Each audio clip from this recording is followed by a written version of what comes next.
gorgeous faces. It's so nice to see everyone. I haven't done one of these calls in ages, and we've got people coming really quickly. And I'm really, really excited because I've got three guests that are so special to me that I've been wanting to have on. And so I took the cheeky opportunity to do one of our popular three people calls because you guys asked me to do more. And I'm going to introduce each of our guests, and then we're going to launch into the questions. And a quick note, a reminder, they've been asked to completely ignore the chat, so they're not being rude if you send anything, but I will share the chat box with them later if there is anything. So I'm going to jump in. I've got Deborah on the screen right now, so I'm going to introduce Deborah first. Deborah is one of those people that you only know online, or I mean, I only knew you online. We haven't met personally yet, and which is a shame because I really do need to attend more UK kind of like things and meet people. But I've got to say, Deborah, you're just one of those people. You have such a presence, and you somehow manage to carry it in your online branding persona. You feel like somebody that we all know and that we've known our whole lives. And I don't know how you do it. It's the same thing as like Stephen Fry and Penelope, I mean, it's just you've got one of those. There's a feeling about you, and star quality, I think. Oh my God, I'm that's gorgeous. Thank I'm you. gonna call it star quality. I am, and it's you can see when people try really hard with branding, and that's not you. You just show up and you are you, and we all love you for it. And I've been wanting to have you on a call for a while, and this was a great opportunity. And so this is Deborah Balm, everyone, and um, and we will launch into questions, and you will see why I love Deborah Balm so much by midway through the call, I promise. So next, I've got Melanie Crawley. Melanie, could you please cough or something? Melanie Hello. got me a job, actually. Mm. I had somebody reach out to me and say that an author had told her about me, and would I, audition for her book and everything. And I didn't. And I said, can I just ask so I can thank them who the author is? And she was like, oh, Melanie Crawley. I'm like, Melanie's one of us. She's a narrator. And I've listened to some of your stuff since then, your samples and everything. And oh my God, is Melanie a narrator? I mean, I have mad jealousy of my fellow Brits here. I count myself as one of you guys. You see my British accent, but because I've lived here so long, my heart, I feel like one of you guys, and in particular, the acting ability and the training in this country. And as with Deborah, as with Chris, I can hear it in every word you speak when you narrate. And I tried to get Melanie to get on a call, and she was like, I could only convince her when I said, we could include some other people as well. She's like, oh, well, okay, well, if that's, that's okay. So I'm so glad to have you here, Melanie. Again, midway through this call, you are going to be madly in love with Melanie. And Chris, could you please cough for me? Hmm. Okay, Chris Barnes, another story altogether. I was Take You Back, a newbie narrator, fraught with insecurity, could barely speak.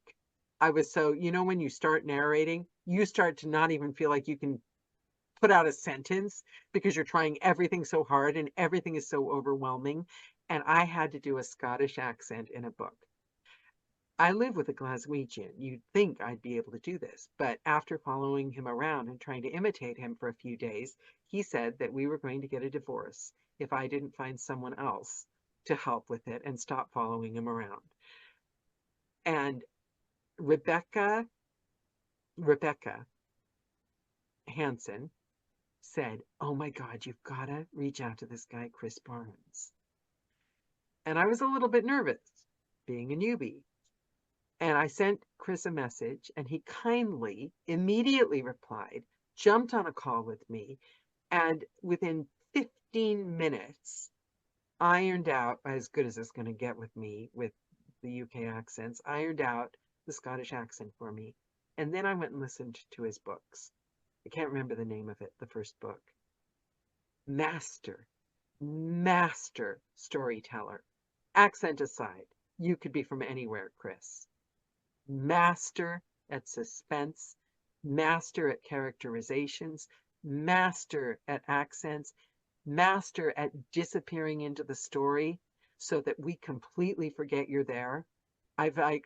One of my favorite across the board male narrators today. I can't say enough about it. So and again, I think a few years ago I asked Chris if he would be on a call, and he very politely kind of didn't answer. And so I finally got Chris here for you guys. So, introductions aside, Chris, I've got you on screen. So guess what? You get to answer the question. Chris, tell me about 10-year-old Chris Barnes. Where was he? What was he thinking? What were you like 10 years old? Well, I'm gonna kind of undercut you here. To get Chris Barnes's origin story, we have to go back to 1982. Ooh, my favorite year. Go ahead. Legend tells of a 6-year-old child who wouldn't let his mother have a full night's sleep. He was a hyperactive child, and he used to get up and climb in beside his mum and dad and sleep there. Mum got, understandably very upset by this and scoured all fonts of knowledge available to try and find a way around this problem. And somebody very helpfully said, get him a tape recorder, stories on tape, give him those, and tell him not to leave his room. And that was how I started. That was 6 years basically old. how the obsession was born. I listened And to everything I could get my hands on. It in was, the UK, because it wasn't yeah, as big of a deal as it is in America, that's like very 6 years we old. we got a Marshall Cavendish part work thing that came out in the UK in the 1980s called Storyteller. And it was basically, you got a magazine that you could read along with. You got a tape with like 6 stories, and some of them were like serializations of things like Gobblino the Witch's Cat, The Wizard of Oz, all of these just great stories, and they were done with, like, at the time, massive names, like in, just British entertainment, people like Ian Lavender, Miriam Margolyes, all sorts of people. And I'd basically, that was what formed me as a narrator. Was I picked up an audiobook on tape when I was 6 years old and haven't stopped listening since. I still go to sleep with an audiobook every I night. love that so much. Were you just like a live in the moment, I'm loving what I'm doing, or did you have when I grow up, I'm going to be... I think it was always something that I wanted to do, but it was one of those, no idea how, where, why, how you manage it, how you get into it. So yeah, it was kind of one of those, oh, it'll never happen to me. And you just get on with your kind of teenage 20s, 30s life. Yeah. And so what about school? Were you good in school? I was academically okay in school. The issue that I had is that the job that my father had meant that we jumped around a lot. So the longest I spent in any one school was primary school, where I went to the same primary school for 7 years.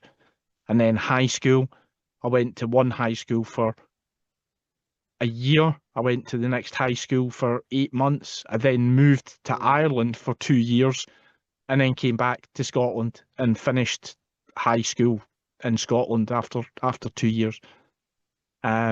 So yes, school time academics wasn't that great. I then decided that I was going to go and do a career in IT, so I did a an IT college course, and then took my first job and just continued along that career path until the Okay, next chapter started. I'm going to ask you, I've got one more question before I let you go.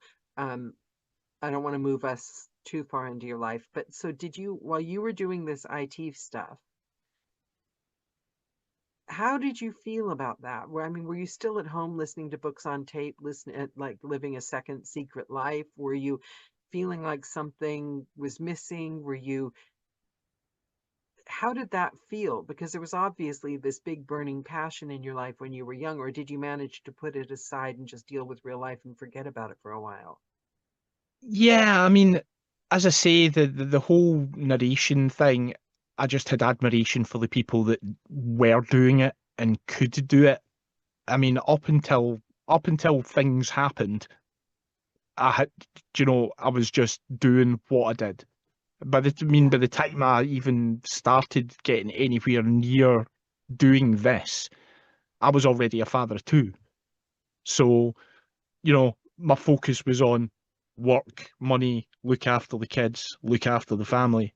This didn't even figure in the plan or on the horizon.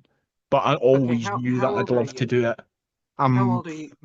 I'm 47. I'll be 48 in No, April. no, not right now. Yeah. When, Come no, on. don't worry, guys. I'm Quantify not going to be asking that. us all that question. Quantify that question. No, when at this point that we're leaving you, how old are you with the kids and the IT job? So I would have been 24 at this point. 24. How would have been Okay. 24? Okay, I'm going to leave you at 24, Chris. Um, thank you very much.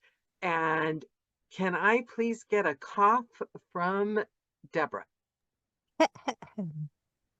Hi, Deborah. Hello. Okay, so Deborah, 10-year-old, you can go back further if you'd like, but Deborah as a child, tell us about 10-year-old Deborah.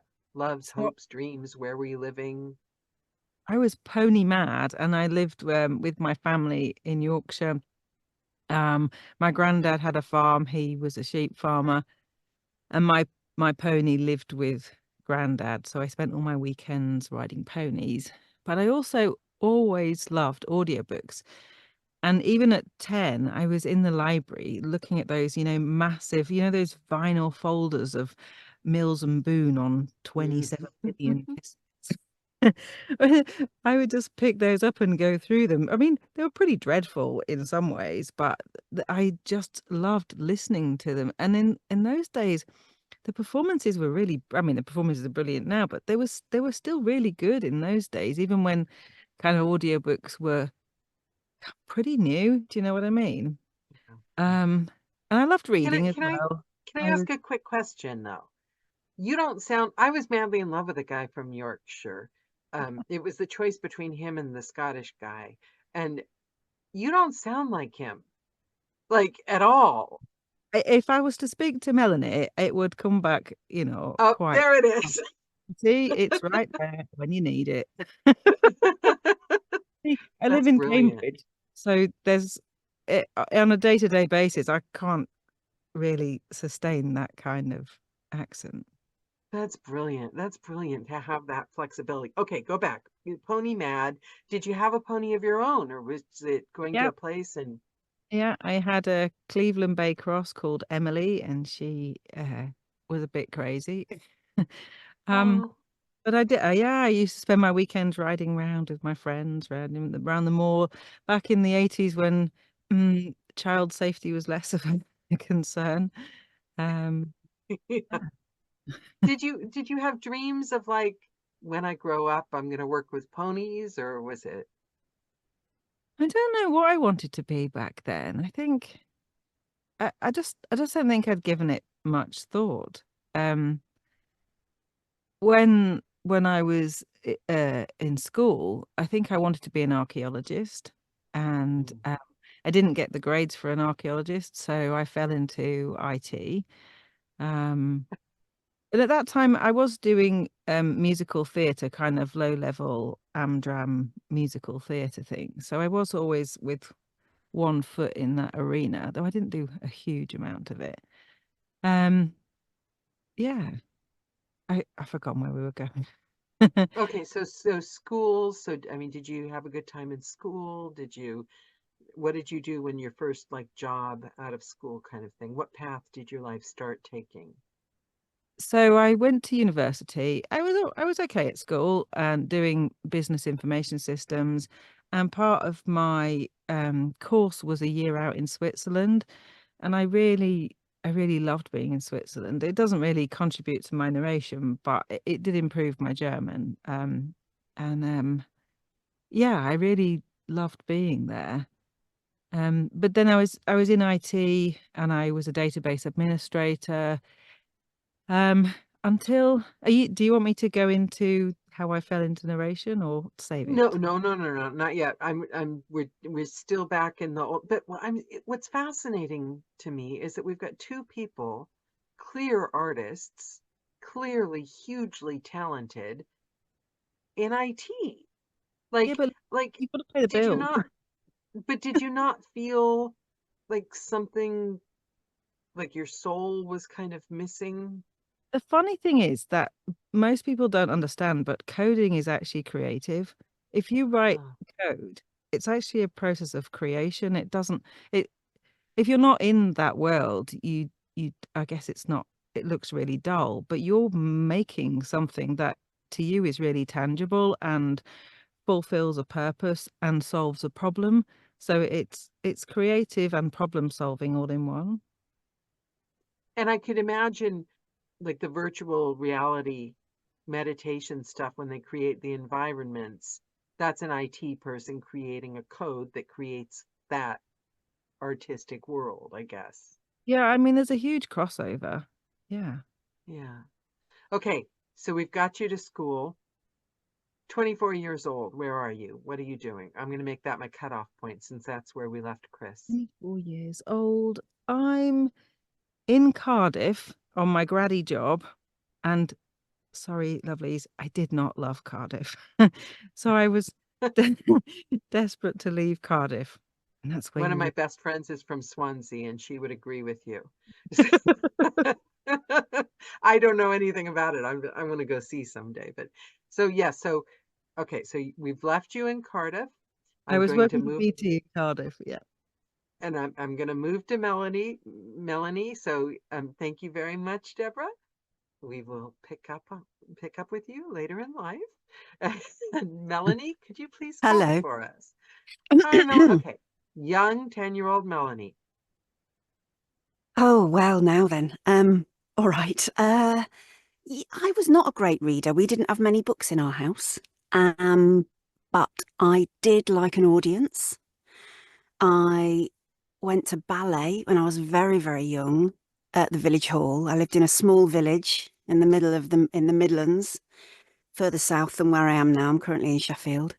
And yeah, my mum was kind of an artist. She was a housewife really in the days when that meant that was kind of a career choice. But Yeah, before yeah. that, before she married my dad, she was a dancer. And she also painted and did all these kinds of different crafty type things. And I think she kind of wanted to try and encourage me to kind of bring out that side in myself. And so I suppose by age 10, she was kind of, that project was fully underway. So I loved art. I loved painting and drawing. I did it all the time. I filled sketchbooks with that kind of stuff. And, I enjoyed film. I used to watch old films with my mum and dad and things like that, but not so much the written word, interestingly. I suppose by 10, my experience of kind of storytelling was from Jack and Ori, which was a children's program on the BBC, and it was gorgeous. Still, I mean, if you watch it now, I'm sure it would be amazing, and things like that were great. But I didn't have my first encounter with an audiobook until I was probably in my early 20s, I don't think. Um, but I was interested in performance. And when I got to school, I certainly got really interested in, we sometimes used to read plays out loud in class. Oh, And I I think, love that. You did that yeah, too? we Yeah. did that too. And that was at school, because I couldn't do drama when I was at school, when I was at secondary school. And that was the closest we came to it, really. That, and when I used to dance, as I say, I went back to ballet when I was in my teens for a short while. And yeah, and I just kind of found out then that I really loved the comic characters, and yeah, I loved it. And that was probably the first time I realized that I really, really liked kind of taking on a character. And it didn't occur to me that it was just voice, it was just the only thing you could do. So yeah, Did that you have like a probably. dream what I'm going to be when I grow up, or was it living day by Well, day being a kid? interestingly, I wanted to read the news. And I've only just kind of remembered this. Well, I did. I wanted to be the news. I wanted to be Angela Rippon, And That's not a bad I, goal. it's not a bad goal, and it's one that my dad very much supported. And he said to me, right, when you choose what you're going to do for your O levels, you need to choose the right subjects if you want to be a newsreader. You've got to do religious studies, you've got to do typing, and what else? Probably history or something like that. And unfortunately, I followed his advice, couldn't bear religious studies, and I refused to do typing. So that kind of went out the window. But I'd forgotten that until very recently, when I had to write, I was asked to write a little article for a local magazine about doing what I do and how I got into it. And so I remembered that was a very early ambition, and I've never really thought of myself as being ambitious, but that was definitely an ambition or an idea that I had. And then I kind of realized that, oh, hang on. So, that 40 years later, and I am not reading the news, but I'm reading words out loud for a living. So it's kind of similar. You had the idea. So what did you end up doing right after school? Like, bring us to 24 years old. Like, Yeah. Well, I did my O levels, and then I didn't stay on at school. I went to art school. So I did a like 2-year foundation course in art and design, for the which, sake of the American audience, yeah. because obviously I've got my head around it having been here 20 years. Could you please explain again what A levels or is that Yeah, the sorry. equivalent So of secondary school is yeah, I was there between ages of 11 to 16, and that's when you do your first set of kind of exams, your kind of yeah. basic set of exams, which when I was at school, they were called O levels.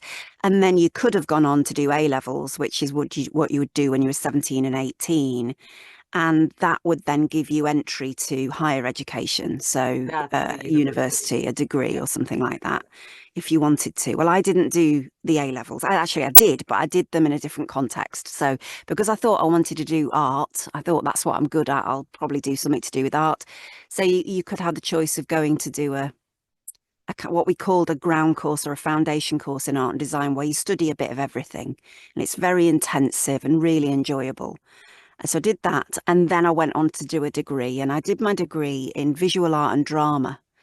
And I was amazed that they let me on to do the drama because, as I say, I hadn't studied it at school because they didn't let us do it at my school. But they let me in, amazingly, and I really loved it. And I was amazed at how much I loved it. I really loved it. And it was a really interesting course. But then I left and thought, yeah, sod that. I'm not doing any more to do with that. I don't know why I thought that. I think I was just 20 or 21 and thought, I know I'm going to go and be a 20, I'm going to enjoy my 20s.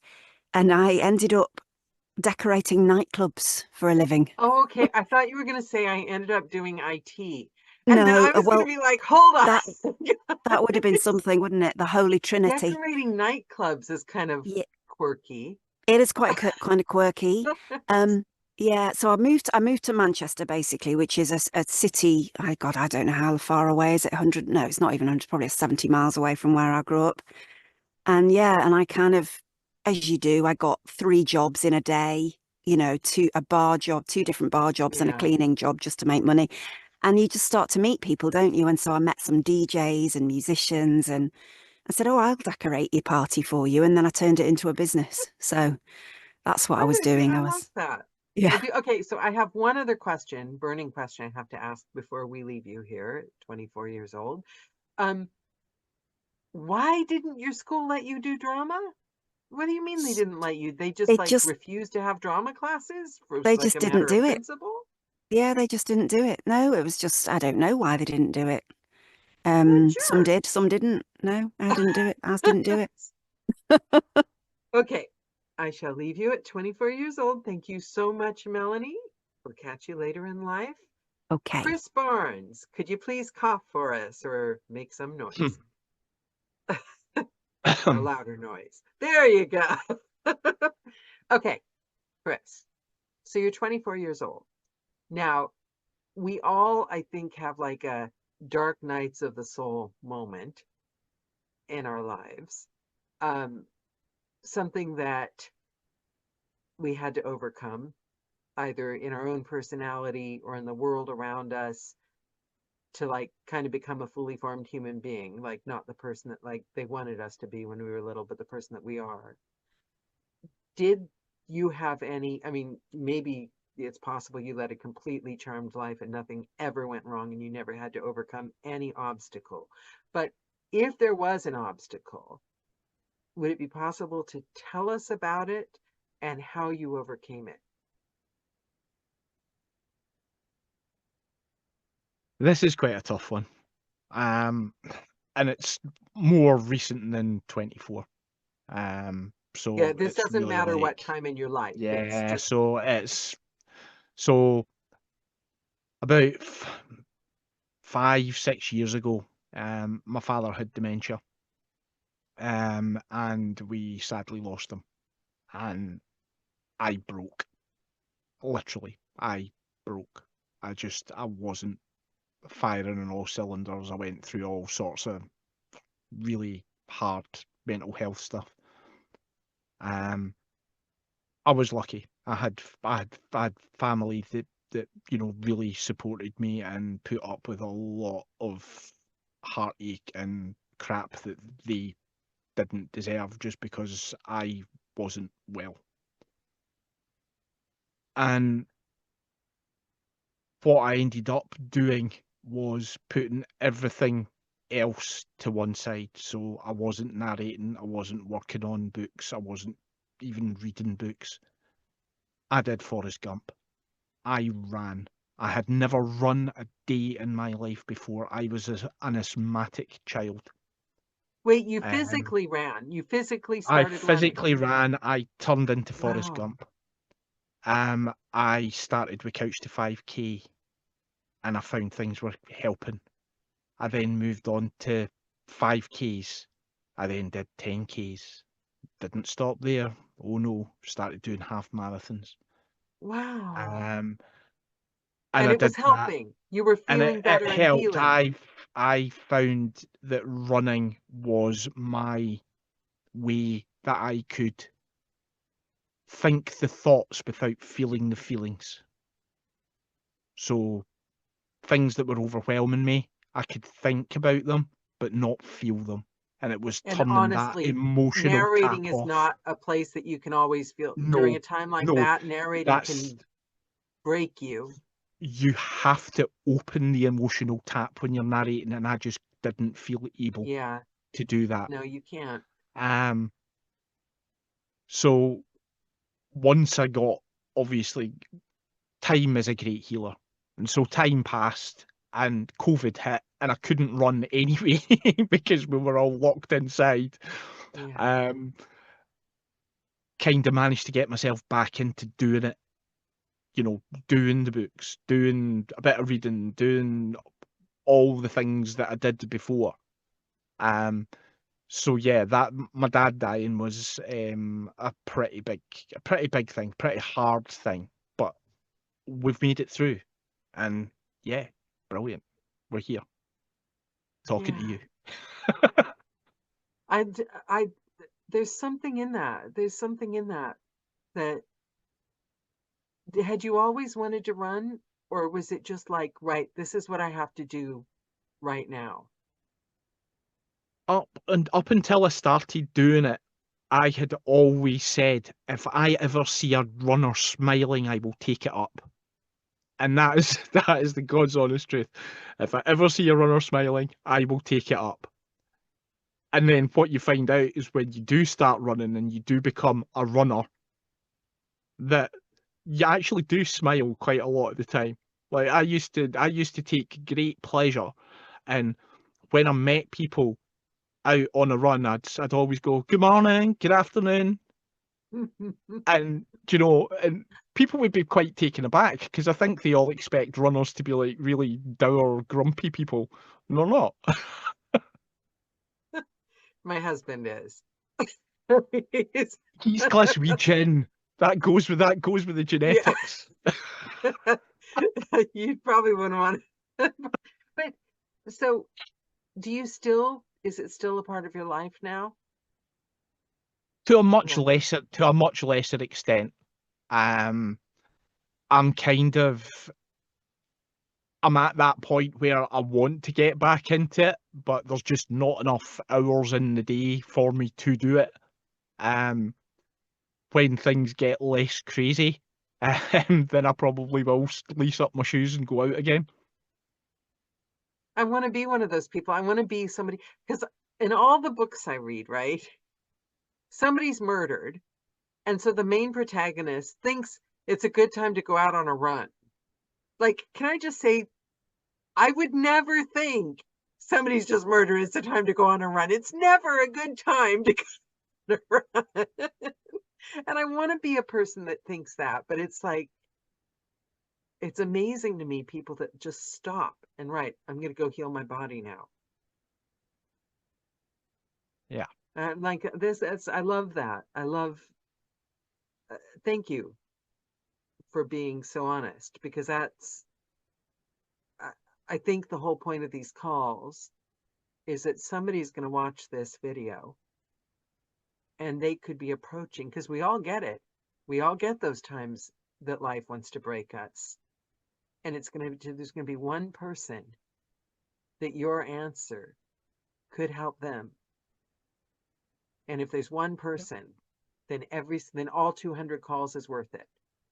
If one person goes and sticks their shoes on, goes and runs, and it helps them through it because they heard somebody else say, this helped me. So Thank you. You're welcome.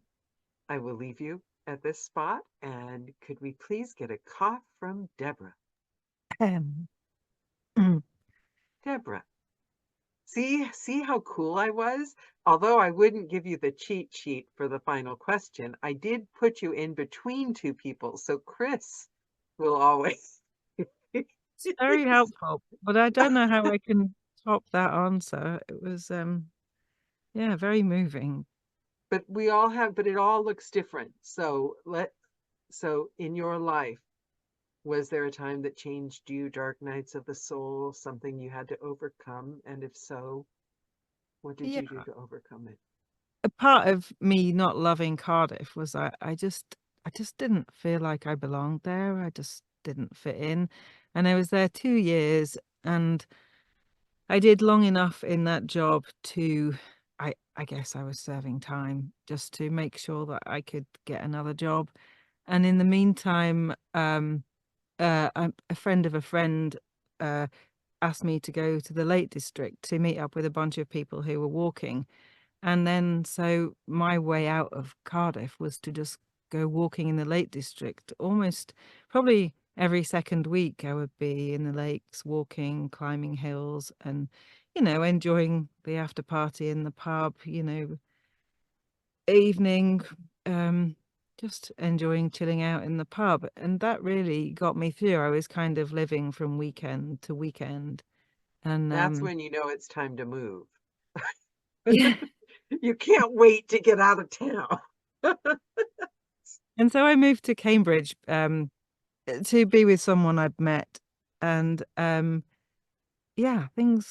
things got better for a while and I enjoyed myself. But then I got ME in my late 20s, and it came out of nowhere because I was used to being, really healthy and really kind of I was never super fit, but I was fine.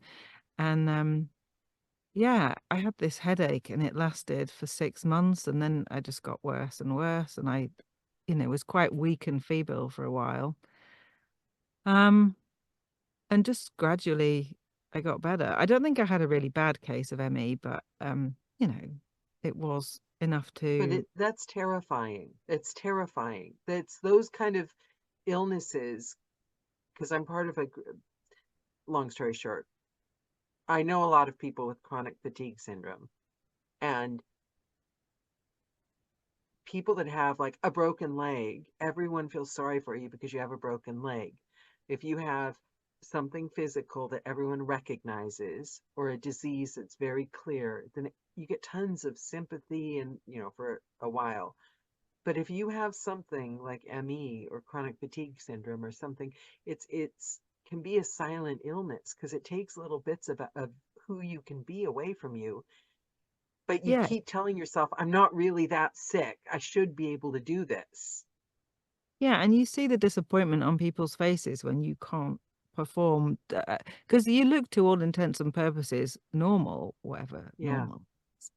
And people don't understand. Even now, I can't party until late. 10:30 comes around, and I'm looking Yeah. forward to going to bed.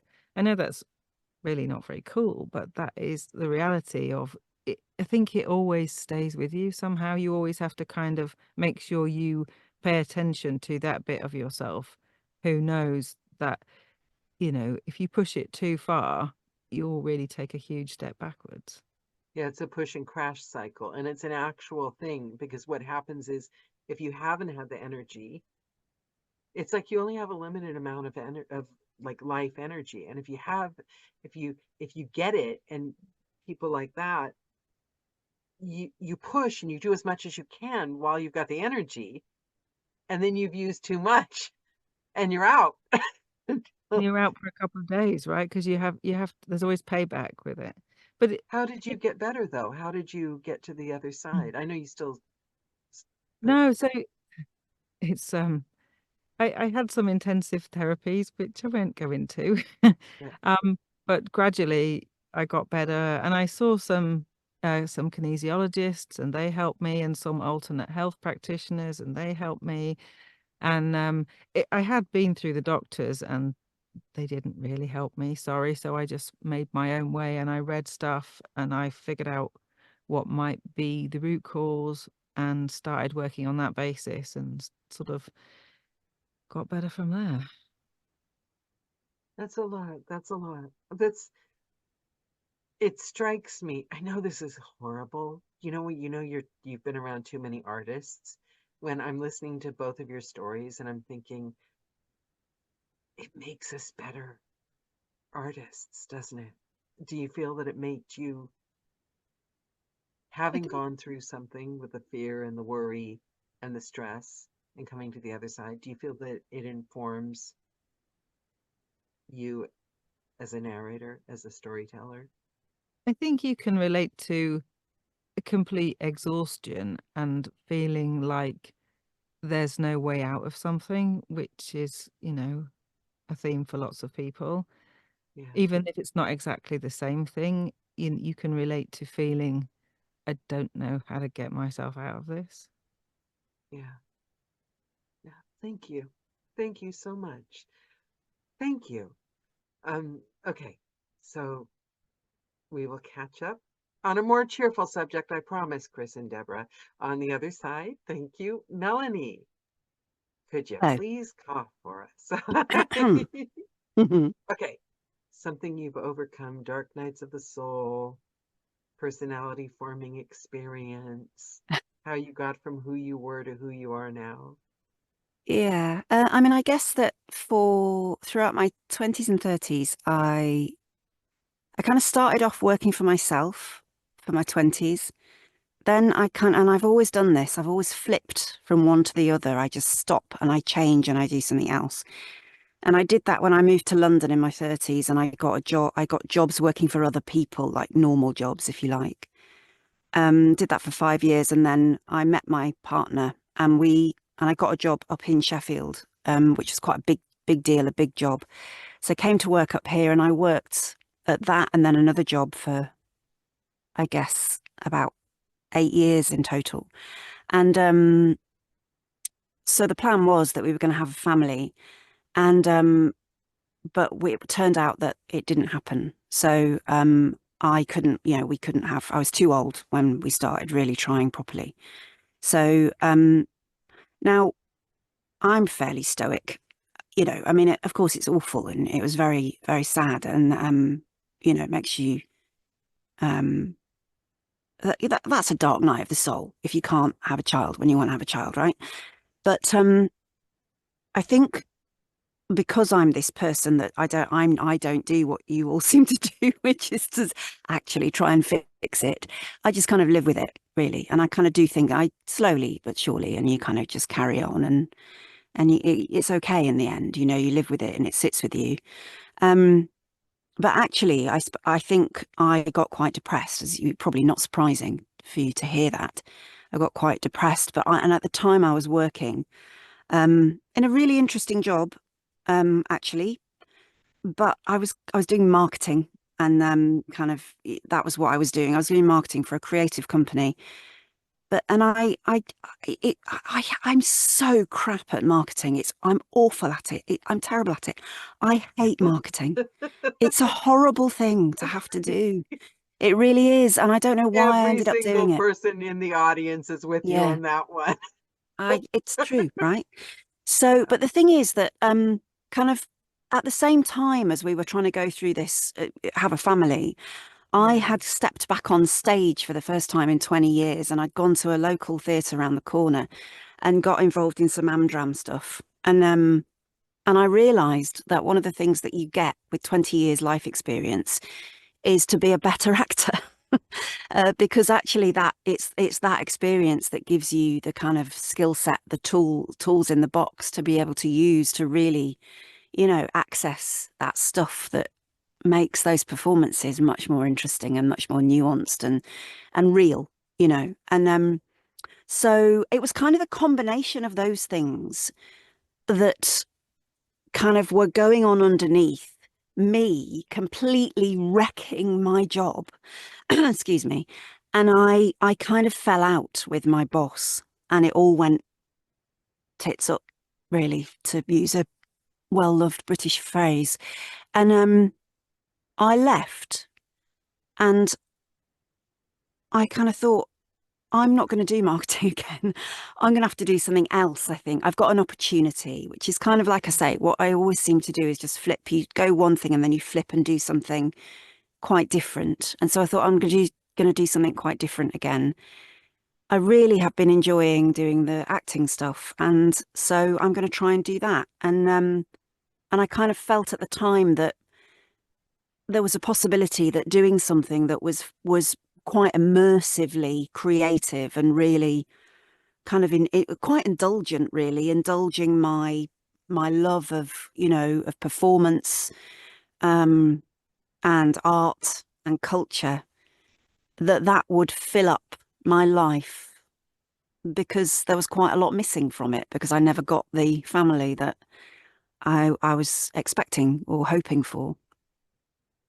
And so that's how I started narrating, because I went back and I worked, I took some more courses, and I kind of got myself back up to speed and got back on stage professionally, and managed to do that. And while I was doing that, then I discovered that now we have digital technology. It's really not that difficult to set yourself up so that you can act into a microphone. You don't need a stage, you don't need a camera. You can just do it with your voice, and that was, and I didn't know until I did it how much I would love it. So for me, the kind of what I do now is actually, that fills my life in a way that I think I was expecting, to have a kind of a different kind of personal journey. So it's kind of replaced that. When you said I'm not like, I just kind of sit with it and live with it, and I'm not like a fixer, and but your path through that to the other side reminds me so much of what Chris did. and also, but when you described your childhood and how you ended up doing the things you did, it the way you tell it, it's like it's not a big plan. I didn't plan it out, and I didn't, like, think of it, but you literally just keep going back to your kind of inner instinct, don't you? You just follow what you, like, your heart wants. You keep, and Y- you stray off it, and then you just go pull it back, and then you stray off, and then you go back to where you said, I just did the Yeah, opposite of what I did.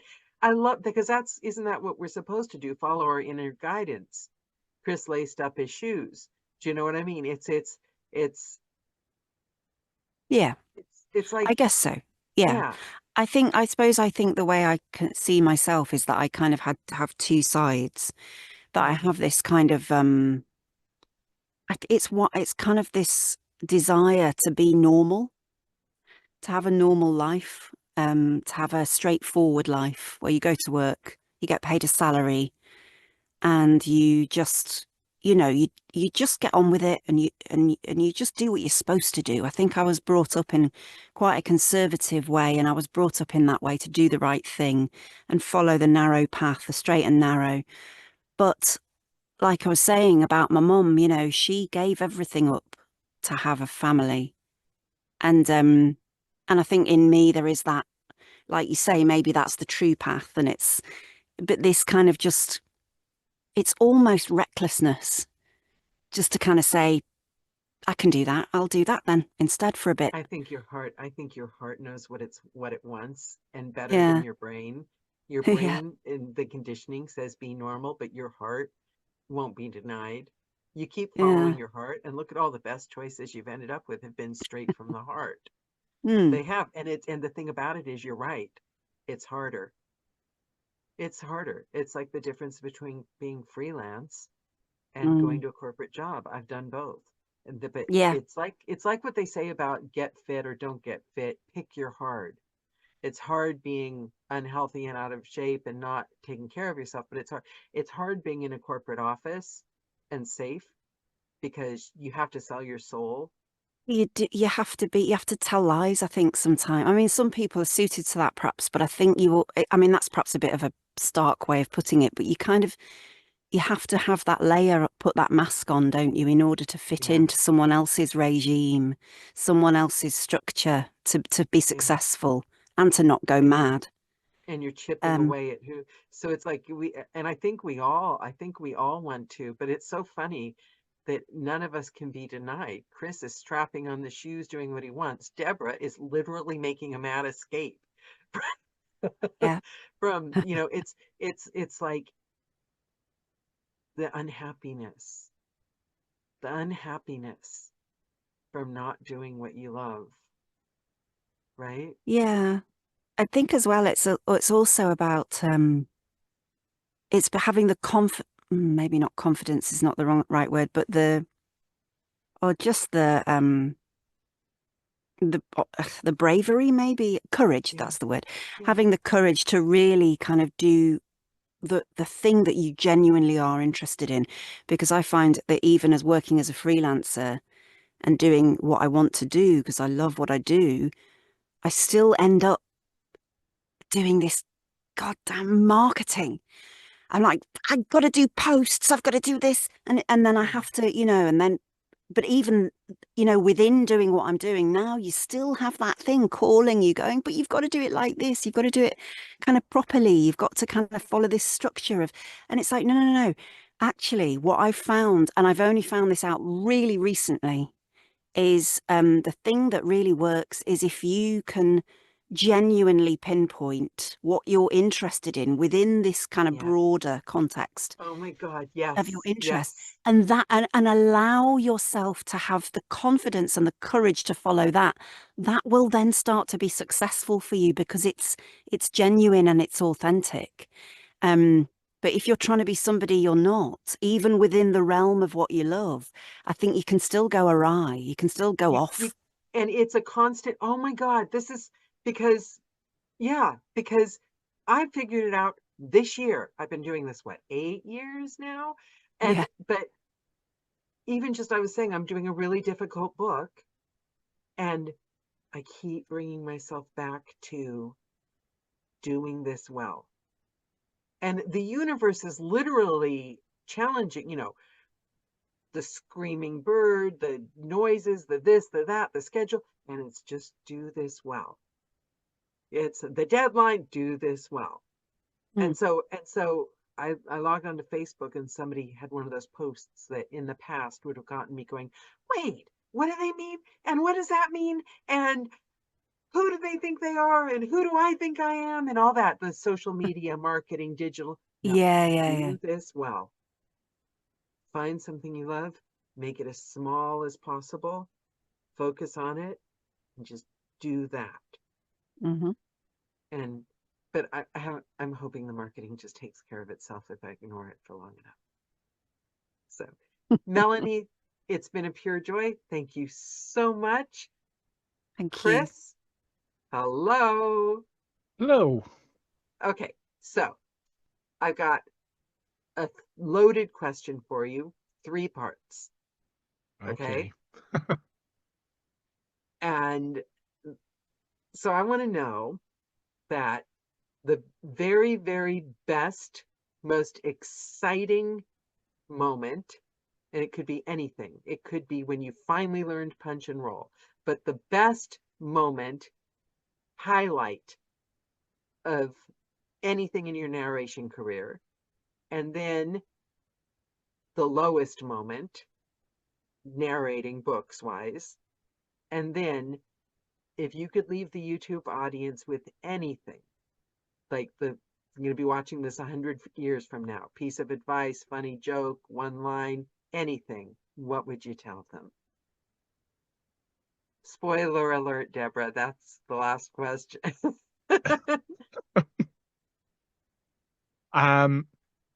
High point so far. This is a really tough one. I'm right on a knife edge with this one. A few years ago, when I first did the Highmoor book for Graham Reynolds, one of the biggest review sites for audiobooks, audiophile, particularly like sci-fi and horror, audiophile aside, was audiobooknarrator.com.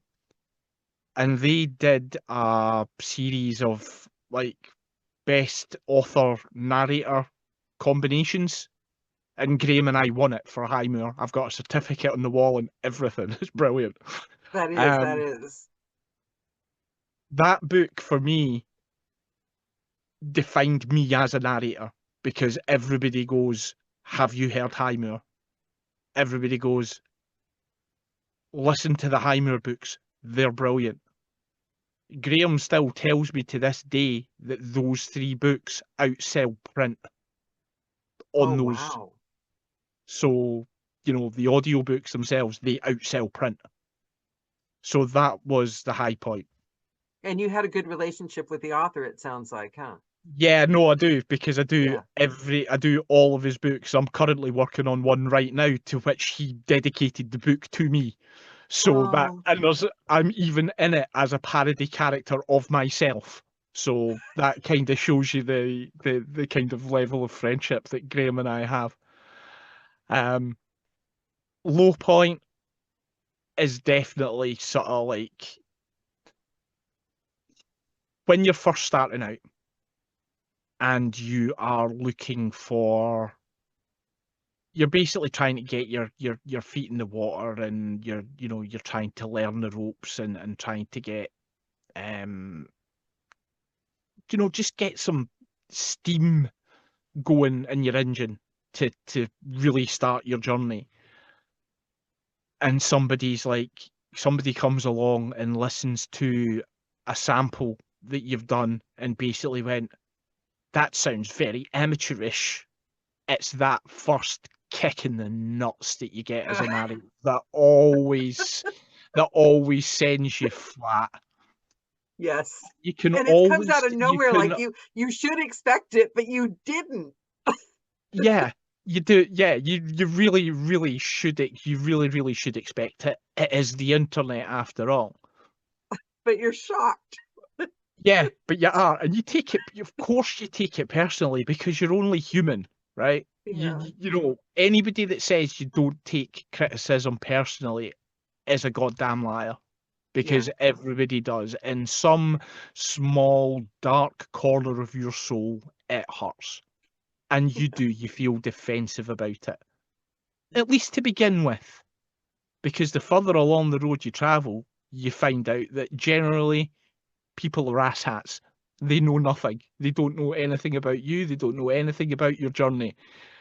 You know what? I'm going to be the artist I want to be, and you can eat my dust. End of. And that's where you get to as an artist eventually. But right back then, that was low. If I was going to give any piece of advice to anybody, it would be that conformity is the enemy of innovation. If you try to be like every other narrator out there, you're never going to carve yourself that little niche. I carved myself that little niche by not softening my accent. Very rarely do I soften my accent for a straight read. If I can get away with using my Scottish accent to read, goddamn right, I'm going to use it, because it's a gift that I was given. Yeah. I'm sure I can do other voices, but I'd rather not do them for 10 hours straight, thanks. Like I'm doing right now. I've literally spent the last 3 weeks talking in a London accent for like, well, 4 or 5 hours a day. It ain't fun, because as soon as you start slipping, it's gone, and then you have to get up and you have to walk around and you have to watch EastEnders for 10 minutes to try and get the voice back. You have to clear your, because suddenly my I have to Spanish guy today started sounding like he was from Alabama, and I couldn't shake him back. To use an IT term that I'm sure Deborah will appreciate, is you have to clear the cache. Occasionally you have to clear the cache. Yeah. So don't conform either. Don't do it. Be your own artist. Try and emulate the success, but be yourself, because that's where you find the joy. I love that. I love that. Thank you, Chris. I am so glad you finally agreed to come on the call. This has been an honor. One of my all-time favorites. Thank you so much. Thank you. Deborah. Hello.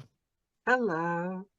So I guess I must be a bit strange, because I feel like I get high points all the time. There's like in a week or in a couple of, like, there are certain high points, like my first publisher job, and you know, when you really land that audition that you really like. There was one audition that I did, and I got the manuscript, and they'd sent the whole thing through, and I loved the book so much that I read the whole thing from start to finish, the whole book in Oh, I prep. love that.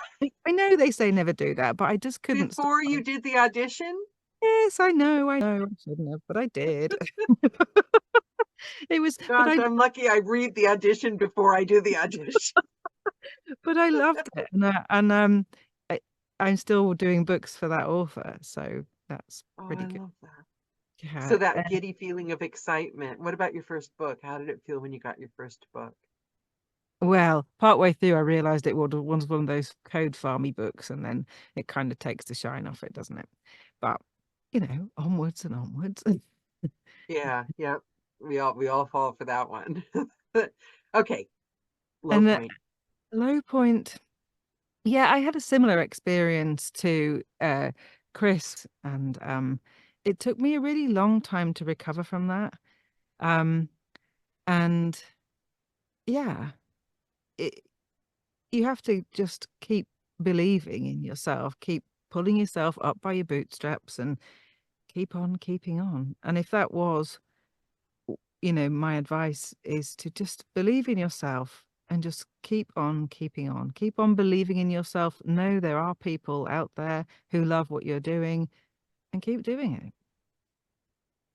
I love this, what you guys are saying, because it is part of the job, isn't it? It's like learning to narrate better, learning to be stronger mentally, and let things kind of just like brush off But it's Resilience is, not easy. yeah, and then also the loneliness gets to you sometimes. You have to keep in touch with your friends, make yourself get out and go to the pub and go and see people. You can't let those things slip because it's where your sanity lives. That could explain me. Maybe. Thank you so much, Deborah. It's been, and I'm so excited that I finally met you.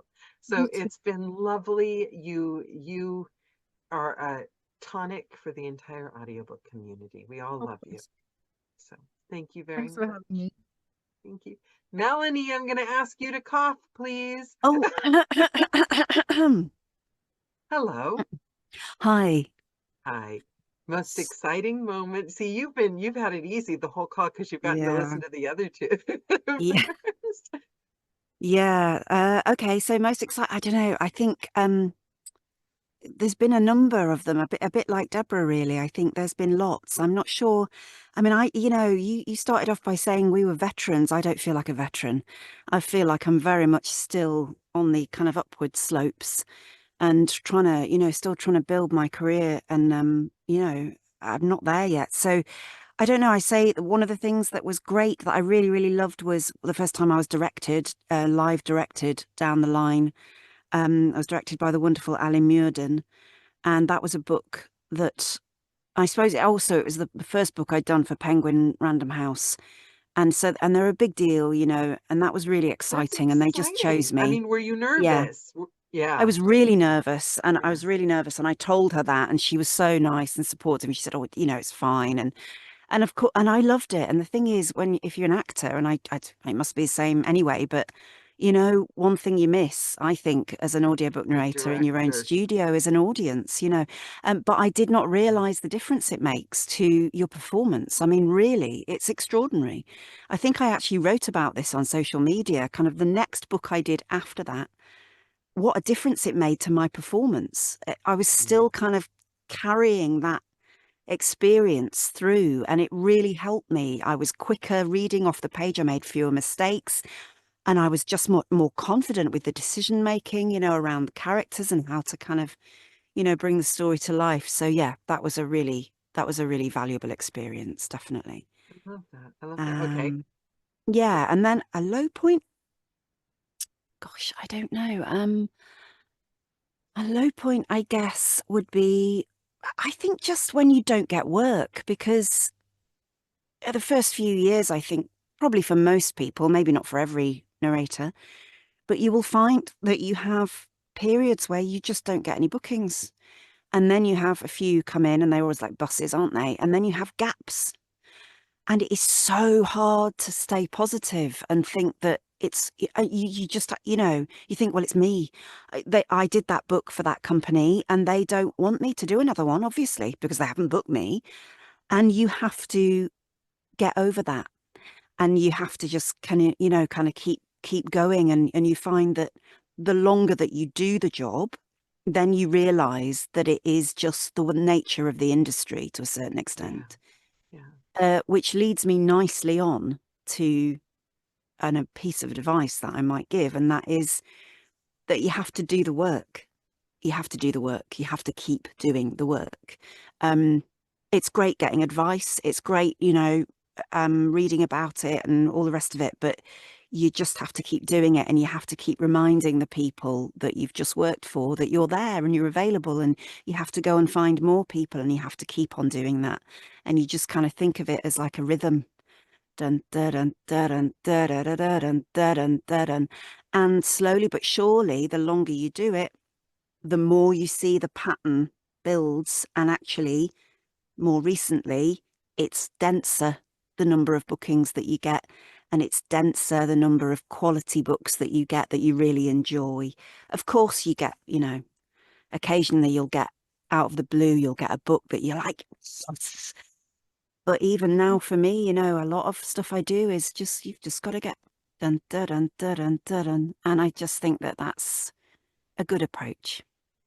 And I'm glad I've done that, and I continue to do it. And because it really pays off. It really Because does who's pay that off. guy, the 10,000 hours of practice guy to become good at anything? Mm. I think we're so busy at building careers that we Yeah. forget to do the practice. Stand in the Yeah. booth. I don't care what you're recording, just be working. Yeah. Do Yeah. you know what I Yeah. mean? Yeah. I love that. I love Yeah. that. Mm. Thank you so much, Mel. I have to say, I'm going to re-listen to this. I've got a new rule that I don't edit out because I say embarrassing things and I'm now going to be unfiltered. But I am going to re-listen to this call because the three of you, this was worth, I'd say, at least 50 hours of coaching. This call is everything. I'm so pleased with everything that's come out. And also, I'm aware, I've lived here for like 20 years, and in the UK, or, you know, you guys aren't as good at like bringing out all the emotions and tell me all the worst things of your entire life on a public forum. And the three of you were so authentic and candid. And this call, I think, will be here for people that have been or are going through the same things. And that's what we can do for each other. You've all reached your hands down to lift someone else up today. And I'm so grateful. So I will leave you on that American soppiness. And thank you, thank you, thank you. And thank you to the studio audience. You, as always, are stars as well. So, mwah! Bye, everyone. Thank you. Bye. Thank you. Bye. Thanks. Bye. Bye. Bye.